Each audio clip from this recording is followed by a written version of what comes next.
प्रधानमंत्री ने 7 जून को कई हफ्तों की पॉलिसी पैरालिसिस के बाद देश की वैक्सीन पॉलिसी में बड़े यू टर्न की घोषणा की। 21 जून सोमवार से देश के हर राज्य में 18 वर्ष से ऊपर की उम्र के सभी नागरिकों के लिए भारत सरकार राज्यों को मुफ्त वैक्सीन मुहैया कराएगी। अफसोस की बात यह है कि यह यू टर्न बड़ी देर से आ रहा है, जब कोविड की दूसरी लहर सैकड़ों जाने ले चुकी है। विशेषज्ञों ने, सुप्रीम कोर्ट ने, लाखों देशवासियों ने सेंटर के वैक्सीन प्लान्स को लेकर लगातार सवाल उठाए थे, लेकिन कोई जवाब नहीं मिल रहा था। आज भी पीएम ने देरी के लिए राज्यों को ब्लेम किया। कई राज्य सरकारों ने फिर कहा कि वैक्सीन का काम डिसेंट्रलाइज किया जाए और राज्यों पर छोड़ दिया जाए। लेकिन इतनी लेट यू टर्न की असली वजह एक ही है कि देश के पास, सरकार के पास बांटने के लिए वैक्सीन थे ही नहीं। हमें यह मान लेना चाहिए कि इस देरी के लिए देश ने भारी कीमत चुकाई है।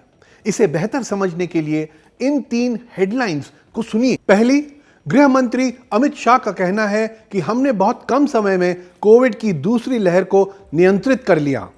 नंबर 2, उसी कम समय में 4 अप्रैल से 5 जून के बीच भारत में 1.8 लाख से अधिक कोविड से मौतें हुई।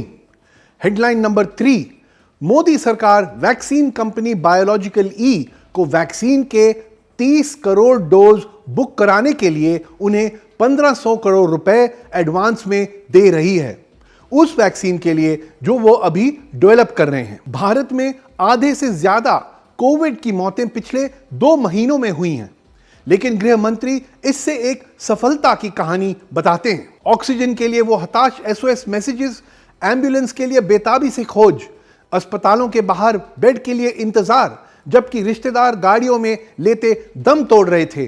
क्या सरकार ने दूसरी लहर को इस तरह नियंत्रित किया? देश भर के अस्पतालों से ऑक्सीजन के लिए गुजारिश, उन्हीं अस्पतालों में ऑक्सीजन खत्म हो जाने से रोज मौतों की खबर। क्या यह सफलता की कहानी है या विफलता की? यह विडंबना ही थी कि गुजरात में 9 ऑक्सीजन प्लांट्स के उद्घाटन के अवसर पर अमित शाह ने अपनी पीठ थपथपाई। अगर हमने 9 महीने पहले ऐसे ऑक्सीजन प्लांट्स का उद्घाटन देश भर में देखा होता तो आज सरकार असल में अपनी पीठ थपथपाने की हकदार होती। अब तीसरी हेडलाइन पर आते हैं। फार्मा कंपनी बायोलॉजिकल ई जो कोर्बेवैक्स वैक्सीन डेवलप कर रही है, उसकी 30 करोड़ डोजेस की प्री बुकिंग के लिए केंद्र ने उन्हें 1500 करोड़ रुपए का भुगतान किया है। काश कि हम टाइम को रिवाइंड कर पाते। काश कि हमारी सरकार ने इसी तरह वैक्सीन की प्री बुकिंग 2020 में की होती। इस हेडलाइन में सरकार ने अपनी एक काफी गंभीर गलती को स्वीकारा है कि 2020 में भारत की वैक्सीन उत्पादन क्षमता को बढ़ाने के लिए लगभग कुछ नहीं किया गया था।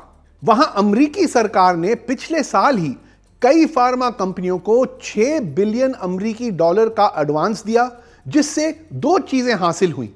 एक, करोड़ों वैक्सीन डोजेस की प्री बुकिंग हुई, और दूसरा कि इन अरबों डॉलर से ये फार्मा कंपनीज पिछले साल ही अपना उत्पादन बढ़ा पाए। हमारी सरकार ने ऐसा क्यों नहीं किया, हम नहीं जानते। उदाहरण के लिए भारत बायोटेक के कोवैक्सीन को ही ले लीजिए। भारत में वैक्सीन की पहली 20 करोड़ डोजेस में से 18 करोड़ कोविशील्ड थी और केवल 2 करोड़ कोवैक्सीन। क्यों? क्योंकि भारत बायोटेक की उत्पादन क्षमता कम है, लेकिन यह हम पिछले साल भी जानते थे। तो 12 महीने पहले सरकार ने भारत बायोटेक को अपनी क्षमता बढ़ाने के लिए एक बड़ा एडवांस पेमेंट क्यों नहीं दिया, हम नहीं जानते। भारत बायोटेक को सरकार ने केवल अप्रैल 2021 में जाके एडवांस दिया। और यहां एक और बात है, केंद्र और राज्य सरकारों के बीच भारत में 13 पब्लिक सेक्टर फार्मा यूनिट्स हैं जो कुछ अपग्रेड के साथ करोड़ों टीकों का उत्पादन कर सकती हैं, लेकिन पूरे 1 साल से इन PSUs को बेकार बिठाया गया है। अब जाकर सरकार ने कोवैक्सीन के उत्पादन के लिए इनमें से 3 PSUs को काम में लगाया है। अच्छा, इन PSUs में से एक है मुंबई में स्थित हैफकाइन फार्मा। हैफकाइन के मैनेजिंग डायरेक्टर का कहना है कि कोवैक्सीन के उत्पादन के लिए उनकी बायोसेफ्टी लेबोरेटरी तैयार होने के बाद वो हर साल 22 करोड़ टीके प्रोड्यूस करेंगे। लेकिन इस बायोसेफ्टी लैब में कितना समय लगेगा? 8 महीने। अगर निर्णय 12 महीने पहले लिया गया होता तो हैफकाइन 4 महीने पहले कोवैक्सीन प्रोड्यूस कर रहा होता। तो 1 साल पहले सरकार ने ऐसा क्यों नहीं किया? हम नहीं जानते। और ये केवल हमारे प्रश्न नहीं है जिनका उत्तर भारत सरकार नहीं दे रहा। भारत की वैक्सीन नीति से जुड़े कई सवाल सुप्रीम कोर्ट भी सरकार से कर रही है, जिनका संतोषजनक जवाब नहीं मिल रहा। टीकों की दोहरी कीमत क्यों? कोई स्पष्ट उत्तर नहीं। क्या दोहरी कीमत और वैक्सीन की असमानता से बांटना हमारे देश की राइट टू इक्वालिटी के खिलाफ नहीं है? हां, पीएम ने इस सवाल का जवाब फाइनली दिया है, लेकिन जैसे कि हम समझा चुके हैं, इस देरी की वजह से कई जानें जा चुकी हैं। कोविन ऐप के माध्यम से वैक्सीन की रजिस्ट्रेशन को लेकर सरकार इतनी अडिग क्यों है? कोई स्पष्ट उत्तर नहीं। जब ग्रामीण और शहरी भारत के बीच स्पष्ट डिजिटल विभाजन यानी डिजिटल डिवाइड है, तो क्या हम हर देशवासी के टीकाकरण के लिए एक डिजिटल पोर्टल पर भरोसा कर सकते हैं? कोई स्पष्ट उत्तर नहीं। केंद्र सरकार का कहना है कि देश के हर अडल्ट को दिसंबर 2021 तक टीका लग जाएगा, लेकिन आश्वासन के अलावा इसे हासिल करने के लिए सरकार की योजना क्या है, कहां है? कोई स्पष्ट उत्तर नहीं। 2021-22 के सेंट्रल बजट में टीकों की खरीद के लिए 35,000 करोड़ रुपए रखे गए हैं।